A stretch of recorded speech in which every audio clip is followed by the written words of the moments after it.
first, I would love to welcome Simone. And again, say big thanks for coming, for making the time.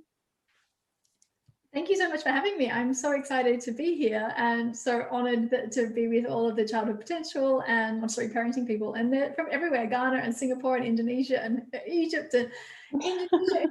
It's amazing. I love this international community. So thank you for organizing this. Okay, thanks. And first, I want to also congratulate you on having the new Montessori baby being born. Yay! I'm a proud mama. Exactly. So, and later on, maybe you can also share where people can order the book and what is the easiest way for them to order it. And so I will start with the questions, if you don't mind. Is it okay? Yeah, that sounds great. Thank you so much. So the first question that we have here is, how can I teach my child to share? Okay. So this isn't specifically related to babies, but it's definitely a question that we get asked about all the time. And under 3 years old, they're not actually that interested in sharing mostly. They're doing a lot of parallel play. They love being around other children, which has been difficult in COVID times, not to be able to be doing a lot of parallel play, or maybe the distance in playgrounds and things like this. So it'll be nice when things are back to normal.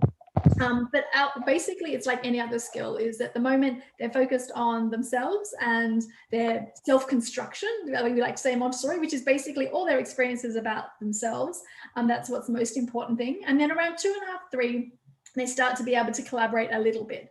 But under 3, I would kind of say, actually, what we can do is we can teach them how to share by taking turns. That usually works the best. So in my play group, I work with children who are under 3, 4 years old, and we just have a rule in our classroom that we share by taking turns. So then it's very clear. So at home, for example, if you then want to have the rule that we share by taking turns, then they'll know that they get a turn as soon as the other child's finished. But the thing about Montessori is they can work with that for as long as they like, because we actually don't want to break their concentration. Like I said, they're trying to work to construct themselves. They're working to master skills. And every time we say, oh, can you give them a turn now? You've actually broken your child's concentration, so they can't get deep in to master the thing they're actually really interested in right now. And they will eventually give up the thing that they're playing with for someone else. It's a slightly different story if you're not in somewhere where there's an agreement. So if you're at the playground, for example, and you're on the swing, and it's really not then nice to stay on the swing until your child's finished and everyone else hasn't had a turn. So then it's like, okay, well, we're also a child in society. And so I might just count down. Oh, it looks like someone else is waiting for a turn. We're going to count down and finish our turn now. And I'll count down 10, 9, 8, 7. And then it's kind of just giving them time to enjoy the rest of their turn. The other children hear that they are going to get their turn, and it usually works out quite well. And in the playground, for example, say your child is really like they've got their spade and they're digging in the sand pit, and another child's trying to take it. You could say, oh, it looks like they're working on that right now. Yeah, you really want a turn. It might be available soon. Yeah. So I often translate for the children too, so that the parents don't think I'm completely ignoring and my child's being selfish, but just showing them that in our house, in our family, we finish and then we'll give someone else a turn. So that can be kind of like one way to start, but it really depends on the age of the children as well. Like 6 to 12-year-olds, them wanting to collaborate or something like that, maybe or maybe not. Yeah, it's really, it's hard to say. Do you know what age any of the children were from the questions that came in? There were many questions, I think, that were asking this. So we tried to squeeze them into, hopefully that gives them some ideas depending on the ages. Yeah. Another question that was coming up pretty often was how to establish a sleeping routine, or how to support the independent sleep of the child. Yeah, okay, well, let's start with birth, for example, because at birth we're doing almost everything for our baby. You know, they've just come out of the internal utero environment where all their needs were cared for. You know, they didn't have to think about where my food's coming from. That was coming through their umbilical cord. It was nice and dark. They could wake, sleep as they needed to. And then they come out and we need to assist a little bit more because it's a big transition. So we have feeding, playing, sleeping. And so they're dependent on us to move them, to change their diapers, and maybe to help them to sleep. So we do as little as possible, but as much as necessary. And for some babies, you can feed them, you can play with them, and then you can put them to bed, and they'll fuss a little and then they'll fall asleep. And others, they might need more than that. They might need a hand on them. Another baby might need, you to rock them. Another baby might need to suck. So it really depends on your child, and it also your nap time, because what I've noticed is, like, the same as me, some nights I fall straight to sleep, and other nights it's going to take me a little bit longer, depending on what happened today, what I ate, how I'm feeling, just anywhere, the moon, I don't know. So also just keep looking at your child every day. How much help do they need? Oh, actually, they don't even need me to put my hand on them. I can just sit next to them right now. And so how Jennifer and I talked about it in the first year is we do in like dependence to collaboration and then to independence. So the young babies are going to need a little bit more assistance, and then gradually we step back further and further. So we do love a bedtime routine, because if the babies and the toddlers and even preschoolers, they need to know what's coming next. Otherwise, you just need to keep coming up with it all the time. And so let's move to a 2.5-year-old, for example, who needs a bedtime routine. They've been doing everything themselves. They've been the I might do it, me do it, that kind of age with our toddlers. And then all of a sudden, these children who used to want to get their pajamas on and used to want to help, they all of a sudden kind of aren't that interested anymore, that you do it.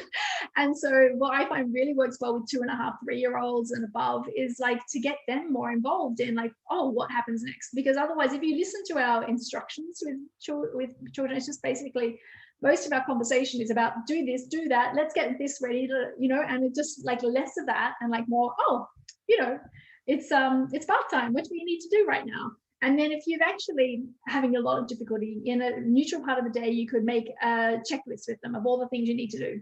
And to be honest, mine was as exciting as a scrap of paper with some little check boxes. And we wrote down, okay, well, at bedtime, for example, we need to have a bath, we're going to brush our teeth, we need to get our pajamas, we need to eat dinner, and all the things. And then we put them in order, and Oliver was super excited to like run over and see what was on the list and check them off, because it's like, what's on the list? And the list is the one doing its work as opposed to you. And so now we have beautiful routine cards. There's even some free ones on my website from when we did the Montessori toddler launch, and you can get those for free. And they love to like then have a visual reminder of how your day looks and those kind of things. So that can really help as well. But then once you have it, like just like with a young child who isn't doing that, if we always get in our pajamas and we always snuggle and read books, and then we always just have 3 books, and then they really want one more. Like actually, that was one thing as well that I wrote, is like on the very last thing on our checklist was, what's the last thing you want to tell me? Because it's actually close. Otherwise, you find that they want to get up and they want to pee and they want to get a drink of water. And it's just like, what's one last thing? And that was like, oh, you really want to tell me one more? I really want to hear that, and I'll hear it in the morning. So, there's lots of different ideas, but it's basically have a nice fixed routine, mornings and evenings, that will make like kind of bookend your days. Don't forget about connection with your child, make sure there's times for snuggles first thing before you try and get the morning underway, because you get very little cooperation when you don't have that connection. Yeah, so I love actually sleep routines. They're part of my favorite part of day, snuggling up with books. And I was reading with my kids right up through primary school, which is like 12 years old. And then when they went to high school, and that they started going to bed later and I'd fall asleep when we were reading books. So that kind of naturally ended. But I love reading with children, reading to children at any age, because even if they're 9 and 10, you can be reading books that may be a little bit further on and that need some discussion. So it's a really lovely connecting time. Like we read Oliver Twist, for example, and you'd want to read that with your child to discuss some of the highs and lows in that book. So, and it's also quite heavy language. Okay. I should say, for those who don't know me at all, I do have 2 children, and they're now 20 years old and 19 years old. So they've been through the Montessori journey along with me, and I've been working in my Montessori play group for 15 years as well, just in case I keep referring to Oliver and people like that. They're my kids. Okay, perfect. Just one question. You were saying that as part of the sleeping routine, you love adding books. From what age? From birth. Yeah, I love reading books at any age, because you just get into the pattern of like, oh, now it's sleep time, so we get in our pajamas, we're reading a book, we go to bed, the light goes out, and you just have this love of books. And if also I think, some people say, oh, my kid doesn't like books, and then think, oh, are your kids also seeing you read books? Like what is the value of books in your house? And like anyone who comes to our house always just sees piles of books, books, we love books, and I can see them in behind you as well. Like when you love books and you share your love of books with kids, then even if they're not reading themselves, I love that also, just to keep in mind that the sensitive period means that follow your child's interests. Like they're not all going to learn to read. Oh, I saw a Montessori kid learn to read at 3 or 4 years old. And some Montessori children don't read till 6 or 7. So we have to remember to follow our child and just keep the input. You know, we had talk about rich language and rich vocabulary and one-to-one experiences.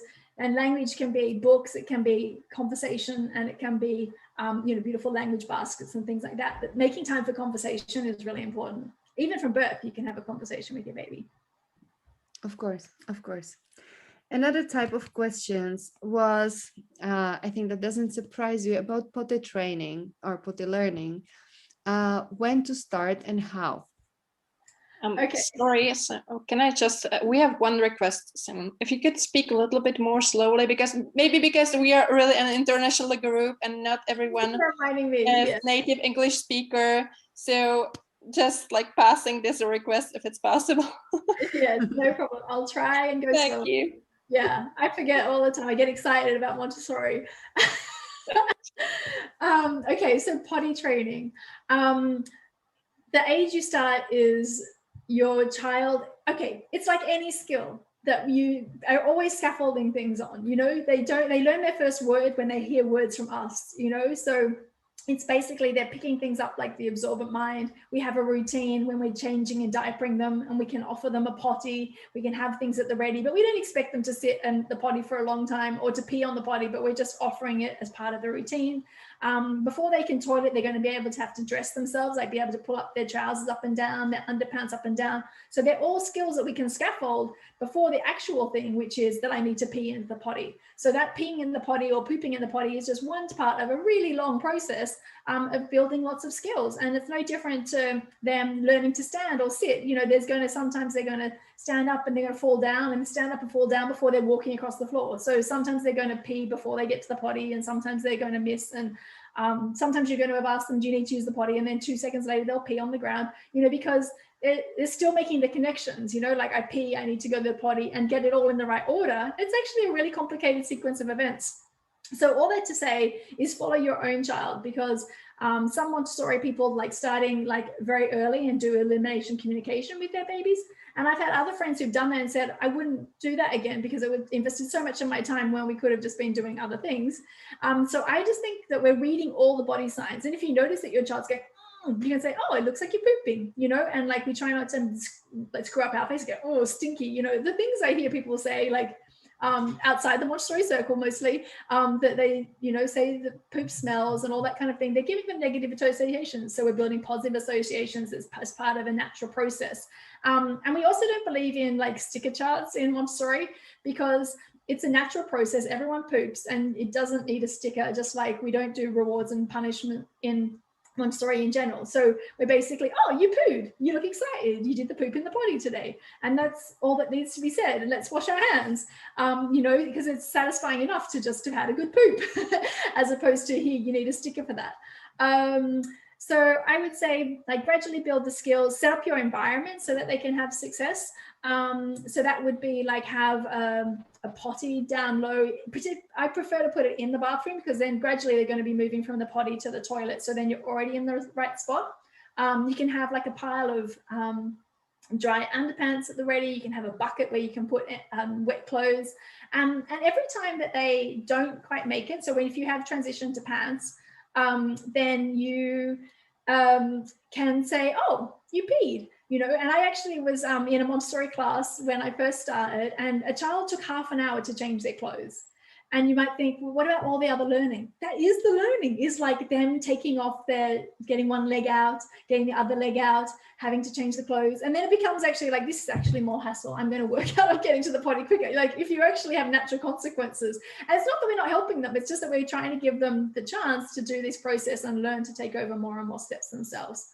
Anyway, I've really had to condense the whole toileting process into 5 minutes so we can cover a few different topics, but Fern Fensale did an amazing toileting workshop, which is recorded on my website. So you can purchase that if people are really stuck, because she has like exactly what you need in your home environment, all the different steps that go on and scaffolding. And for us just to be super patient, and when we're getting triggered, it's just like to realize it's not our process, it's their process, and how we can support them as much as possible or as little as necessary. Yeah.